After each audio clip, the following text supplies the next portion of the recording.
The Midnight Doll. Once, in a quiet town, there was an old toy shop at the corner of Willow Street. It had been closed for years, its windows dusty and its door locked tight. No one knew why the owner left, but everyone in town agreed on one thing: the shop was haunted. Among the many toys left behind was a doll, dressed in a pale, tattered dress. It sat by itself on a shelf near the window, its glass eyes staring out into the street. At night, the townspeople swore they saw the doll move, just a little, a tilt of the head, a twitch of the hand. One evening, Lily and her younger brother, Jake, were walking home past the shop. Jake stopped, pointing at the doll. "Look at that creepy thing. I bet it moves when no one's looking," he teased. Lily shook her head. "It's just a doll, Jake. Let's go." But Jake, always curious, had other ideas. "Let's see if we can get in. Just for a minute." Before Lily could stop him, Jake had run around the back of the shop. There, a small window was cracked open. He slipped inside, leaving Lily no choice but to follow. Inside, the air was thick and smelled of dust.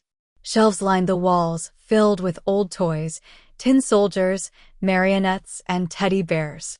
But in the middle of the room, on a low shelf, was the doll, closer now, staring right at them. "We should leave," Lily whispered, her stomach nodding. But Jake grinned and stepped closer to the doll. "I bet it's not so scary up close," he said, reaching out. Just as his fingers touched the doll's cold hand, the lights flickered and went out. The room plunged into darkness. Lily grabbed Jake's arm. "We need to go now." They hurried toward the window, but as they did, a noise echoed through the room, a faint, scraping sound, like something being dragged across the floor. "Did you hear that?"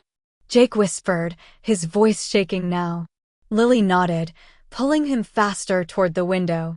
But before they reached it, the scraping grew louder. It was coming from behind them. Slowly, they turned around. There, standing in the middle of the room, was the doll. It had moved. Its head was tilted, and its arms were no longer limp by its sides. They were outstretched, as if reaching for them. "Run!" Lily screamed. They bolted toward the window, scrambling to climb through.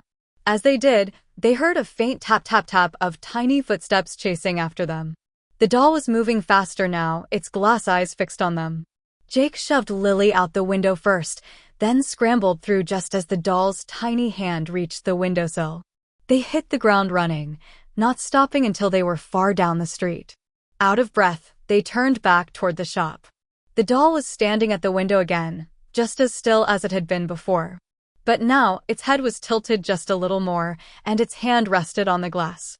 They never went back to the toy shop. And every night after that, as they passed the corner of Willow Street, they both felt the doll's glass eyes watching them, waiting for them to return.